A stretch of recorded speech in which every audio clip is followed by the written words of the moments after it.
everybody, this is Lamb from Gardening from Square One. So today I'm going to be showing you my backyard garden. Stay tuned.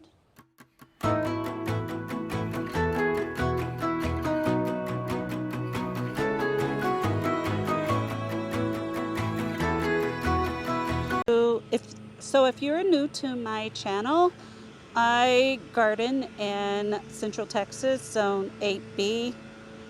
Sorry for the noise. They are mowing and blowing across the street. But I garden in Zone 8B, Central Texas. And so we moved into this property in 2022. And thus far, most of what I've done is the perimeter planter beds around the yard. I started with shrubs and trees and things for privacy. We have wrought iron fencing, and therefore it doesn't provide a lot of privacy. So I started by adding things like this Texas privet, and it will ultimately become about 6 feet wide, 10 feet tall. I have a kindly privet right here. It's supposed to be a seedless or low seedless variety. Does not become as large. It's only supposed to become about 4 feet in width, 6 feet in height. So we'll see. It's been deer resistant, rabbit resistant. This plant that you see right here went in the ground as a little court. Of course, this monster plant right here is a Summertime Blues Vitex. It went in the ground last summer. It was planted as a 3-gallon plant, and it is clearly over 6 feet tall at this point and about 6 feet wide. I think I'm going to limb it up and make it a tree. Moving along, now this is my west planter bed. It is approximately 12 to 14 feet in depth, and then it spans about 100 feet in width. Here are more Texas privets. I have sprinter boxwoods out front, so they're edging the bed. This bed will probably ultimately be a little more formal. I have 3 roses. The 2 on the right, the 2 roses on the sides are reminiscence pink, and the one in the middle is a cathedral bells. This is sage advice Russian sage, and I do see a difference between it and denim and lace, most definitely. Not just the color of the blooms. These definitely skew more lavender, whereas the denim and lace Russian sage, to my eyes, those blooms skew a little more towards the blue. And I think that the growth habit and the leaf structure on the sage advice is just a little more mannerly. I think it's a little neater, the way that the leaves and the bush forms. It creates naturally just a more uniform look, whereas to my eyes, the denim and lace, which I grow as well because I like it too, has a little more of a very wild, naturalistic kind of look. So moving along this planter bed, of course, there are more sprinter boxwoods in the front. They line the front of this bed. And I have roses. The 3 roses are supposed to be Souvenir de Louisa Maud, but clearly the one in the middle is something different. I don't know what the one in the middle is. My roses were in pots, and they lost their labels, and therefore clearly the one on the left and the one on the right match, but the one in the middle, it's something else, but they all bloom pink, so I'm not going to worry about it. I have crepe myrtles in this bed. I just passed the second crepe myrtle. These are both muskogees. They will have lavender blooms. 2 more sage advice, Russian sage. Another souvenir de Louis Simon. This is a Belinda's Dream. My roses actually started blooming in March. We have a very long growing season here. Um, Things start waking up mid to late February. This is a busy bee vitex tree. It was actually planted in the summer of 2022. It was a 3-gallon plant. It clearly is about 6 feet tall, about 5 feet wide. That's how tall it's supposed to become. I don't think so. I think it's going to become larger than that. I am planning to limb it up as a tree, so maybe, I don't know, maybe sometime soon I'll limb it up. These are 2 Henry Dulberg salvias. I don't know why they look so wonky like this. I know I didn't cut them back, so maybe that's why I should have cut it back. And then over here I have a Berkey Eastern Red Cedar with an Arizona cypress in the back and another Busy Bee Vitex. And then of course in the back another Berkey, actually 2 Berkey Eastern Red Cedars. In the middle of this bed I have an El Nino Chaitalpa, and it is surrounded by about 7 1 2 3 4 5 1 2 3 4 yeah 7 Caryopteris beyond midnight. It's interesting because the ones on the east side of this bed, they've already started to get their blooms, and these over here are way behind those. Point of reference for this bed, I have a weed to pull. Right here on the corner is Green Mountain boxwood. But point of reference for this particular bed, it is in the widest point about 17 feet deep, and then it's about 210 feet in length. So I've been filling in the next 2 layers, so my roses and other plants that will become about, in the 4 to 6 feet range. They're in the back row in front of the shrubs and trees, and then the mid row with the Caryopteris, and then these are lavender lightsaber, Veronica, 5 of those. They're starting to get their blooms. These are little court plants. I just planted them about 3 weeks ago, actually. Because this bed is so extensive for me, I am planting, just due to the sheer expense of things. I've planted a lot of smaller plants. It's just more affordable.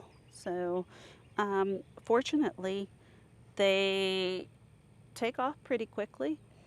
Next to that is the Mystic Spire Salvia. Fortunately, I was not able to get out here and record the roses during their first flush. Some of them are a little behind the others. This pink rose right here, I have to move it. It's too warm tone for the area, and I don't even know what it is. It's another one that lost its tag. Here is a Baptisia that just went into the ground 2 months ago. That back there is a Princess Anne David Austin rosebush. This little sweet thing right here was just planted in March. This is Eptide, one of my favorite purple flowering roses. I have, I think, 4 of them in this planter. I have some roses that have not broken dormancy. I was really happy to see that this Olivia Rose Austin broke dormancy, because it performs really well here. It's a stellar performer here in my Central Texas garden. I have 3 denim and lace Russian sage And then of course Olivia Rose Austin. So this is another ebb tide that just broke dormancy. I was happy to see that. A couple more denim and lace Russian sage. Baptisia. This is, what's it called? A blueberry sundae. Baptisia. It, I hope it's blueberry sundae. The purple to me is looking a lot lighter than the others. And this is a replacement plant. I had ordered 4 blueberry sundaes. 3 of them were blueberry sundaes. The other was something else. It bloomed like red and yellow. I think it was Cherry's Jubilee. And so I gave it to my neighbors because it coordinates with the color theme of their garden. This is the replacement for that, and I'm questioning whether or not it is actually a blueberry sundae versus something else. Anyhow, this is a hole that we dug and actually destroyed the irrigation line, the pipe. And so what I think I will ultimately do is put some type of yard art here so we always know where that line is. So another rose that hasn't broken dormancy yet. This one, I believe, is a Charles Rennie Mackintosh. Another ebb tide. These are 3 butterfly bush. Believe it or not, these are little, small, I think they were like quart-sized plants. I purchased them from Home Depot, and these are, lo and behold, I think blue chip. Wow, very pretty. That, again, is Lavender Lightsaber Veronica. The blooms behind it, this is the Ancient Mariner blooms, surrounded by the Lavender Lightsaber Veronica. And then I have another butterfly bush. The roses should become larger than the butterfly bush. Or I'm sorry, not the roses should become larger than this Baptisia. So this is another Baptisia. At some point I may need to move this Lavender Lightsaber, but I can always find a home for it. Again, another Mystic Spire Salvia. I have a drift of 5 more Beyond Midnight Caryopteris. This is an Asian Moon Sterile Butterfly Bush. Another Mystic Spire Salvia, Rocksteady Vitex. Over in the corner, I have semicircle drift of Caryopteris, a crepe myrtle, and this crepe myrtle is Catalba. I have a smoke bush back there. This is the denim and lace Russian sage. This was planted last May. I have roses. The rose varieties vary a little. I believe in this bed I have 2 Bishop Castles, Charles Rennie Mackintosh, an Olivia Rose Austin, and I think I put a Sensuous over here and a Cathedral Bells. One day I'll provide a rose tour. This is a cluster of 3 denim and lace Russian sage. There's one over there in the front, kind of making a little bit of a drift. The lawn, this is my septic drain field, and so that edging is going to be continued from the corner down there to where I am right now. And I'm going to extend the lawn all the way across to the septic drain field area. And then there'll be edging and there'll be some type of plants along the edge here. This is another crepe myrtle. It was supposed to be another catawba, another dwarf Burford holly, another chase tree. So this is, I believe it's blue diddley. I have to go back and double check. This is the Mott of tree space. I gave a little bit of a tour, another video of this space. There's not a whole lot going on yet, but I'm hoping this summer to create a path that leads to the interior, and clustered in those trees, we're probably going to put some type of flagstone seating area with an entrance on the other side. I don't know what kind of path I'm going to have over here. This is a Merlot red bud that's happiest that it's been, nestled in the trees. Okay, that's going to end the tour for today. Thank you all for watching if you made it to this point. Um, so sorry that this came so long, but life happens and knee surgery and things like that. But moving forward, hopefully a lot of what you see and then things that I'm adding to the yard will be in place, um, and more will be in bloom. And so I will be providing a tour, hopefully, fingers crossed, for the month of June.